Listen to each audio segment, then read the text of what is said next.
Muy buenas amigos y amigas, una semana más en la entrevista personal de Claramente Claro. Con nosotros esta semana tenemos un invitado, como siempre, todos son muy especiales. En esta ocasión yo tenía muchas ganas, desde hace mucho tiempo, de poder charlar con él. Una persona muy cualificada, con unas ideas muy claras y sobre todo un luchador por aquello por lo que cree. Es fácil o difícil llevar a cabo tales ideas, pero en su situación es un poco más complicado. Él vive en el País Vasco y no hace falta decir mucho que allí a veces lo que es intentar luchar por la libertad, la democracia, la libertad de expresión, el poder hacer una vida normal en aquellos tiempos, porque ahora creo que está un poco mejor, era bastante complicado. Con nosotros tenemos a Gorka Maneiro. Muy buenas, Gorka. Muy buenas, un placer. ¿Qué tal estamos? Perfectamente, muy bien, encantado. Te veo todavía muy inactivo, habéis tenido un congreso, ha habido una serie de cambios, pero antes de meternos en la profundidad de la política, que nos hables de vuestra formación, que nos hables de todas de esos proyectos que tienes, ¿quién es Gorka Maneiro? Bueno, un luchador, puede ser, ¿no? Lo has definido creo que bastante bien, una persona, digamos, que está preocupada, que siempre ha estado preocupada por lo que ocurre a su alrededor. Yo creo que los ciudadanos todos somos de una manera o de otra políticos. Uno se puede dedicar a la política profesionalmente, uno puede ser cargo público o no, pero en todo caso es importante que estemos atentos a lo que pasa a nuestro alrededor, ¿no? Yo he sido una persona siempre comprometida desde niño, ¿no?, con las cosas que han pasado allí en el País Vasco durante largos años. A mí, mi familia, mis padres siempre me enseñaron que las cosas que les ocurría a nuestros conciudadanos nos ocurren también a nosotros, ¿no? Y por lo tanto se trata de dar un paso adelante y tratar de defender las ideas en las que uno cree, humildemente, ¿no? Porque seguro que no siempre tenemos la razón, pero se trata de ser valiente, ser coherente, ser honesto y defender esas ideas y hacerlo, en fin, con vocación de servicio público y tratar también de convencer al resto de los ciudadanos y dejarse convencer. Tú eres de Donosti, de San Sebastián. De San Sebastián, sí. ¿Cómo recuerdas aquellos primeros años cuando empiezas a trabajar en la política, a moverte en la política? Desde muy niño, ¿eh? Yo desde los 12, 13, 14 años yo escuchaba tertulias políticas, seguramente porque en casa pues se hablaba mucho de política como consecuencia de que pues había atentados terroristas de ETA y mis padres y mi familia se indignaban. Había gente que miraba para otro lado, mis padres no, mis padres se indignaban y nos decían a los demás que eso estaba mal y que no podía permitirse, ¿no? Entonces yo me acuerdo pues manifestándonos en la calle en San Sebastián ante esos atentados y poco a poco pues efectivamente fui metiéndome en ese mundillo. Estuve en Denon Artean Paz y Reconciliación, estuve en Basta Ya, milité también en el Partido Socialista durante un par de años o tres y siempre he estado, ya digo, atento a lo que ocurría a mi alrededor. Surge UPyD en el año 2007, me gustan sus ideas, yo soy un gran seguidor de Fernando Savater, me afilio y a partir de ahí todo lo demás, ¿no? Pues nada menos que ser parlamentario en el Parlamento Vasco y después pues portavoz nacional de UPyD. He sido muy feliz por hacer todo eso que he hecho. ¿Cómo recuerdas? Además, te preguntaba cuando entraste en política cómo eran aquellos tiempos, pero me imagino que vistes a mucha gente sufrir, vistes a mucha gente pasarlo mal, vistes a mucha gente que no podía expresarse, como decíamos antes, libremente. ¿Cómo pensabas en aquella manera de cómo podemos solucionar esto? Saliendo a la calle, ¿no? Y además llega un momento en que no bastaba con salir a la calle a llorar, sino que había que salir a la calle a hacer algo más, ¿no? Y ese algo más puede ser desde formar parte de un colectivo, a escribir cartas en el periódico de turno o pertenecer a un partido político o, en fin, cada uno donde considere, ¿no? Se trata de ser una persona activa, de no pasar por la vida sin más, ¿no?, sino tratar de cambiar las cosas para mejorar la vida de la gente. Yo veía que efectivamente la gente sufría, había gente que sufría, había asesinados, había familiares de asesinados, eso me parecía tremendamente injusto y lo que yo no podía hacer era quedarme en casa. Y a partir de ahí, como digo, pues todo lo demás y pues el trabajo habitual en el Parlamento Vasco, donde se conoce a uno, se conoce a otro. Yo llegué siendo, digamos, muy ingenuo, ¿no? Pues una persona muy idealista, que cree en sus ideas, que piensa que hay que hacer todo lo posible para que esas ideas puedan ser útiles a la sociedad. Y bueno, y ves también que otras personas no tienen esos mismos objetivos, ¿no?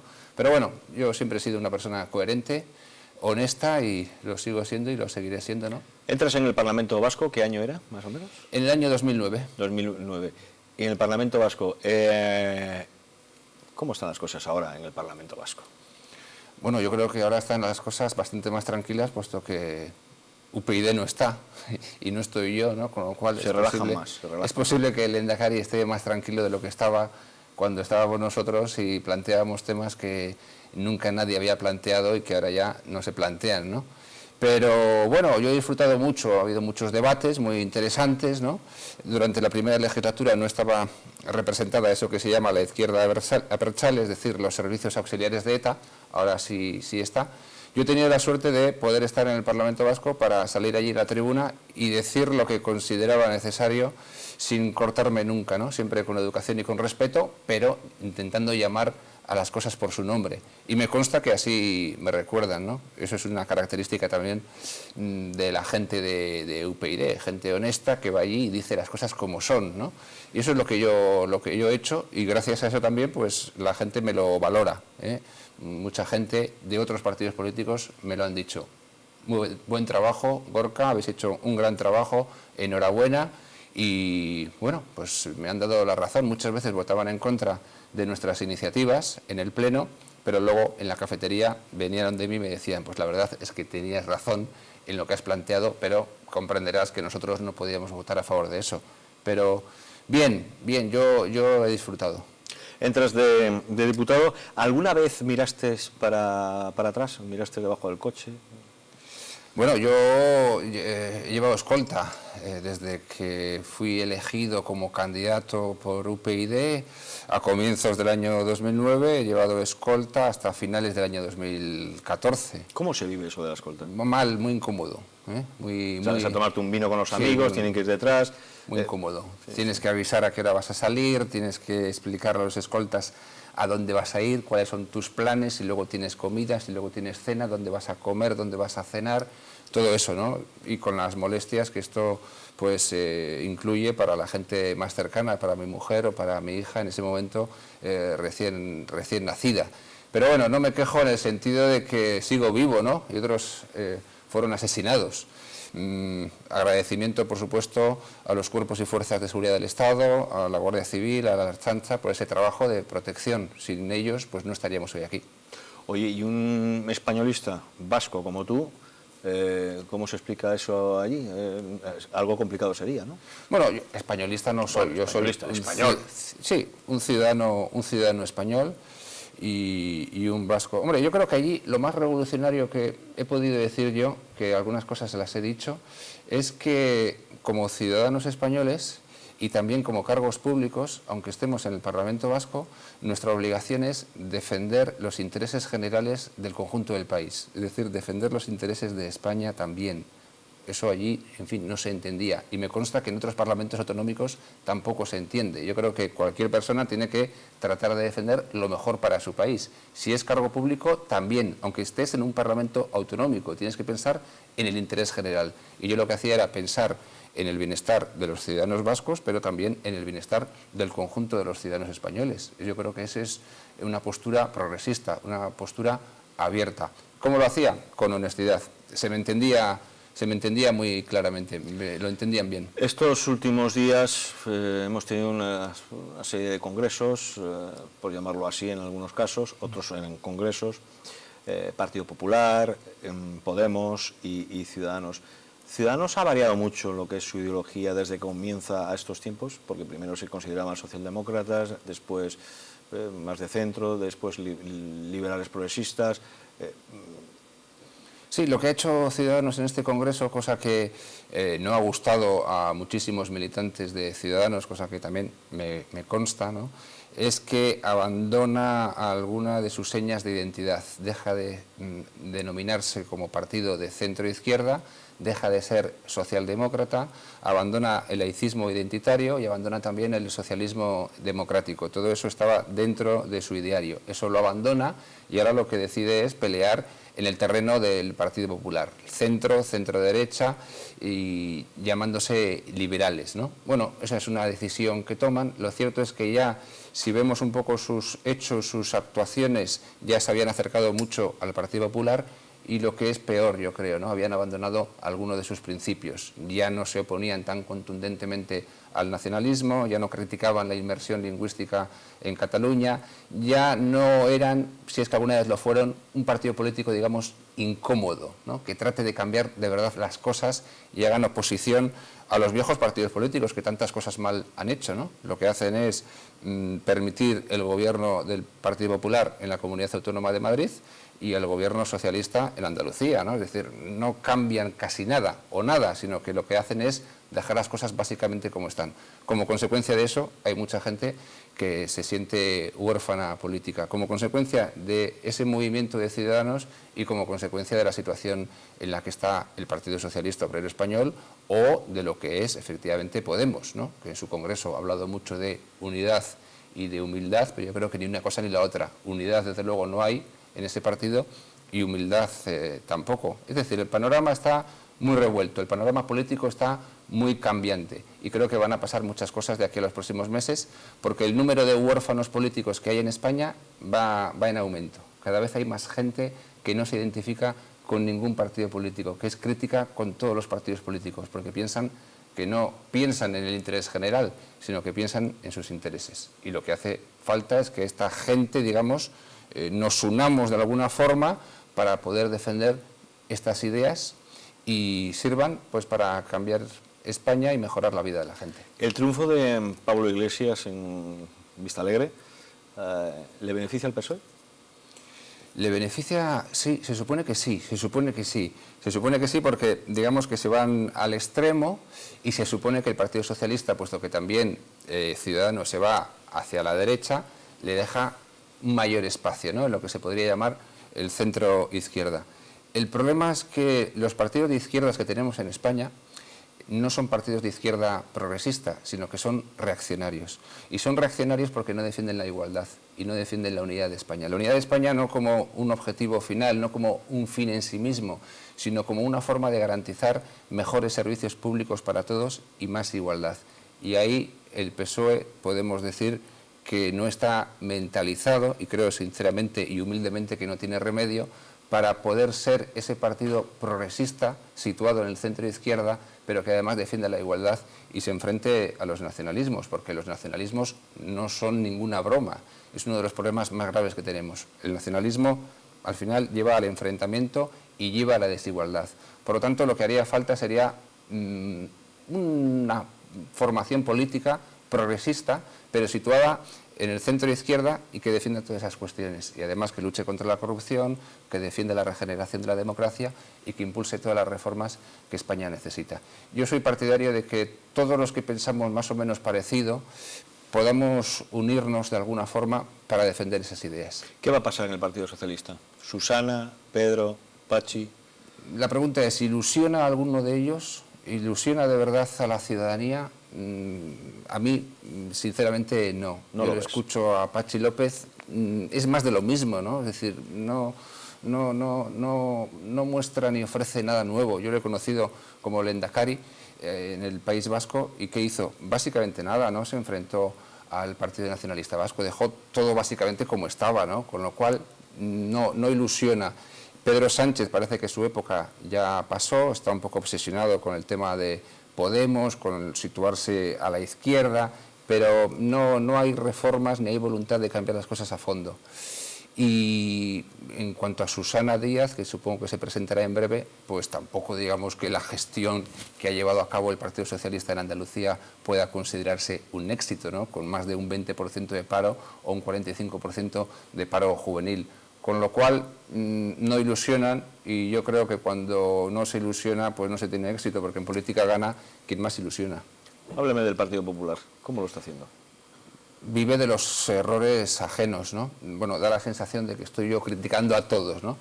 Pero los critico porque de verdad ninguno ofrece las ideas y las soluciones que España necesita. El Partido Popular está cómodo, pero ya digo que es más bien por errores ajenos que porque ellos puedan trasladar ilusión al resto de la ciudadanía. Por otro lado, es un partido político que está afectado por gravísimos casos de corrupción política, no podemos olvidarlo, esto es una cosa muy seria, ¿no?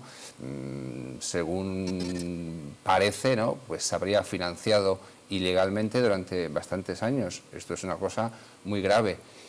Por lo tanto, gravísimos casos de corrupción política, ausencia de reformas, ausencia de cambios para mejorar la vida de la gente y muchos recortes sociales que han perjudicado la vida de miles y de miles de ciudadanos españoles. Antes de pasar a hablar de UPyD, de su proyecto, el Partido Popular podrá convocar, o mejor dicho, Mariano Rajoy convocará elecciones a finales de este año, primavera del año próximo. Yo creo que no. Yo creo que se da por hecho que no. Bueno, ahora tienen, por ejemplo, el PSOE un problema enorme, sí, porque están viendo a ver cómo pueden quedar bien para que los presupuestos salgan adelante y no se vuelvan a montar otro ciclo, ¿no? Sí, parece ser que ya están todos mentalizados de que no va a haber presupuestos y se van a prorrogar los anteriores.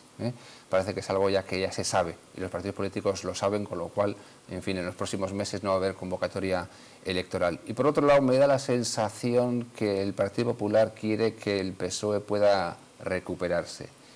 Pienso que el bipartidismo espera que el bipartidismo se recupere.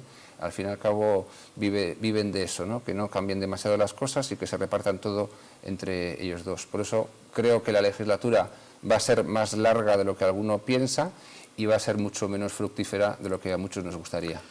Gorka, vamos a hablar de UPyD.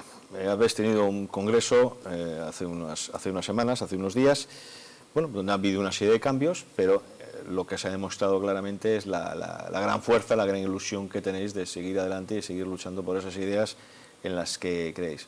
Háblame un poquito de esos proyectos. Bueno, sobre todo lo más importante que ha ocurrido en las últimas semanas ha sido la celebración del Congreso Ordinario de UPyD, que siendo un partido político pequeño, con recursos limitados, pues hemos podido celebrar un congreso profundamente democrático, donde se han debatido centenares de enmiendas de todos los afiliados, cada uno ha podido defenderlas libremente, cada afiliado, se han podido votar todas y cada una de ellas, y libremente los afiliados han decidido qué tipo de partido quiere, ¿no? Y como consecuencia de esto, pues hemos renovado ideas políticas y se ha elegido un nuevo consejo de dirección. Creo que UPyD, sobre todo, ya como militante de base, tiene que estar atento a la realidad política nacional. Lo importante no es UPyD, lo importante es que seamos un instrumento útil para mejorar la vida de la gente. Es decir, eso es lo que cada uno de nosotros tenemos que tener muy presentes, y ojalá lo tuvieran todos los demás, es decir, cada uno de los miembros del PP, del PSOE, de Podemos. Lo importante no son sus partidos políticos o sus siglas, sino ser capaces de cambiar las cosas. Y UPyD, teniendo en cuenta la situación en la que está, teniendo en cuenta los varapalos electorales que hemos sufrido en los últimos tiempos, pues tiene que estar muy atento a lo que ocurre en el panorama político nacional. Por una sencilla razón, porque hay muchos huérfanos políticos, mucha gente que se siente huérfana, que no encuentra a un partido político al que votar. Yo durante los últimos meses me he reunido con muchísima gente, con colectivos, con asociaciones, con intelectuales, con personas de otros partidos políticos, y eso es lo que yo he percibido, ¿no? Hay mucha gente que pensamos de manera muy parecida. Lo normal es que cuando hay mucha gente que piensa de manera parecida, trabajen juntos y en este caso, como hablamos de política, trabajen juntos para mejorar el país. ¿Qué podemos hacer para atajar la corrupción o intentar atajarla? Sobre todo, no justificarla, ¿no? ¿No le parece a usted, o no te parece a ti, que eres un joven, no te parece a ti de que en años pasados, yo lo oía, ¿no? Cuando ¿Sí? un político, bueno, es que roba, pero bueno, lo daban como una cosa muy normal, ¿no? Es que hace cosas, pero bueno, si roba es normal. Yo me subía por las paredes, eso no puede ser, si roba, está robando, es un ladrón. Exactamente, por eso decía yo lo de no justificarla, ¿no? Es decir, que realmente esté como algo muy mal visto por parte de la sociedad. Lo que yo pediría humildemente a los ciudadanos es que no voten a partidos políticos corruptos. Eso es lo primero. Si hay un partido político que está acusado o que está afectado por gravísimos casos de corrupción política, muchos de los cuales se han demostrado, lo que hay que hacer es retirarle la confianza y votar a otros partidos políticos que lo han hecho mucho mejor, que lo hemos hecho mucho mejor en nuestro caso, ¿no? Sobre todo fuera de posiciones radicales. Claro, partidos, sí. Lo que hablabas Sí. antes de que quizás haya partidos de izquierda que sean demasiado radicales, que no exista ahora mismo un partido en España de un centro izquierda, moderado, humanista, un poco más... Sí, a mí me parece bien que haya partidos de derechas, ¿no? Limpios, liberales, etcétera. Me parece bien, es normal. Miro a la izquierda y no veo un partido de centro izquierda que esté en las instituciones, que defienda la igualdad y que impulse también esas reformas y que se oponga a la corrupción política. ¿Cómo se ataja la corrupción política? A través de las reformas legales que tienen que aprobarse en el Congreso de los Diputados, y no hay manera, ¿no?, de que muchas de esas reformas se aprueben. Nosotros nos hemos cansado durante el tiempo en el que estuvimos en el Congreso de presentar reformas concretas. Yo mismo también en el Parlamento Vasco lo he hecho, y reiteradamente los principales partidos políticos votaban siempre en contra, ¿no? Hay que despolitizar las instituciones del Estado, hay que despolitizar los tribunales de cuentas, la justicia que está en manos de los partidos políticos, hay que suprimir los aforamientos, hay que despolitizar las televisiones y las radios públicas para que sean críticas con los gobiernos de sus lugares. ¿Quitaría el Senado? A día de hoy el Senado pues no sirve para nada, ¿no? Una segunda cámara no cumple sus funciones. Claro, y para pagar con favores. Lo cual, en fin, estar ahí para que... para pagar favores. Para pagar favores, para que determinados miembros de los partidos políticos que se han quedado fuera de otras instituciones pues pasen ahí y puedan cobrar del erario público, ¿no? Vamos a ver, España es un gran país, España tiene muchas cosas buenas, hay muchas oportunidades de hacer las cosas bien, pero se han hecho cosas muy mal. Y España con 5, 6, 7 reformas, pues sería un país puntero, pero para eso hay que llevarlas a cabo y hay que tener voluntad política. Y los partidos políticos no tienen voluntad política de cambiar las cosas, quieren que todo siga más o menos igual. Reformar la Constitución, reformar la ley electoral, que la justicia sea realmente independiente, luchar contra la corrupción, cosas más o menos sencillas, ¿no? Es decir, eso es lo que habría que hacer, y proteger el estado del bienestar, porque gastamos inmensas cantidades de dinero público en sostener un estado autonómico que es elefantiásico, y sin embargo luego, en fin, recortan pues todo lo que tiene que ver con la sanidad o con la educación o con la dependencia. No creo que sea tan difícil, ¿no? Pero se trata de hacer todo lo posible para que eso se lleve a cabo. ¿Qué podríamos hacer con los sufridos autónomos? Lo mismo, ¿no? Es decir, ahora parece que en el Congreso se está empezando a debatir todo lo que tiene que ver con los autónomos, ¿no? Pero ¿qué hemos hecho durante años atrás? Si es que era imposible montar una empresa en España, tener que pagar las cuotas de autónomos que se pagaban y que se pagan independientemente de lo que uno facture, lo que costaba y sigue costando montar una empresa. En fin, cosas sencillas, ¿no? A veces basta con mirar un poco a los países que tenemos en nuestro entorno, países que funcionan mejor, y tratar de copiar las cosas buenas. Pero es que no ha habido voluntad política, porque parece ser que los políticos pues han estado a otras cosas. Con esta crisis tan terrible que hemos ido padeciendo, creo que vamos saliendo poquito a poquito. Ya veremos a ver cómo salir, de qué manera, pero creo que estamos saliendo. Muchas personas que lo estaban pasando muy mal decían, pero bueno, ¿cómo me van a comprender a mí ciertas personas que ganan 5 y 6 mil euros al mes? No se complican la vida. Totalmente. Yo eso también humildemente lo he visto en el Parlamento Vasco. Y por un lado está bien dejar de ser parlamentario, ¿no? Porque si uno está demasiados años en determinadas instituciones, se aleja de la realidad. Y eso yo lo he visto. Es decir, había allí gente que únicamente se preocupaba de sus cosas, de las cosas del partido. Gente que estaba poco cercana a la ciudadanía. También he visto mucha gente buena, por supuesto, gente que está allí y quiere cambiar las cosas. Pero si uno se mantiene en su cargo durante muchos años, pues al final se aleja de la realidad. Y lo más importante es estar cerca de la sociedad, cerca de la gente. cerca no solamente de los miembros de tu partido político, sino hablar con otros partidos políticos, hablar con la gente de la calle. Y yo creo que si uno hace eso, pues al final se es más sensible y a partir de ahí pues está más dispuesto a intentar cambiar las cosas. En Inglaterra, por decir un país, los diputados tienen su distrito y cuando van los fines de semana, viernes, sábados y domingos, los domingos suelen tener libre, pero viernes y sábados se reúnen con la gente, se van a sus distritos, como digo, sus barrios, asociaciones, para enterarse realmente de los problemas. Gorka, Cataluña, un gran problema, ¿no? Sí, es un gran problema para todos, es el problema del nacionalismo, es el problema del independentismo, que ese gran absurdo, ¿no?, que en el mundo globalizado de hoy haya quien quiera levantar fronteras entre conciudadanos.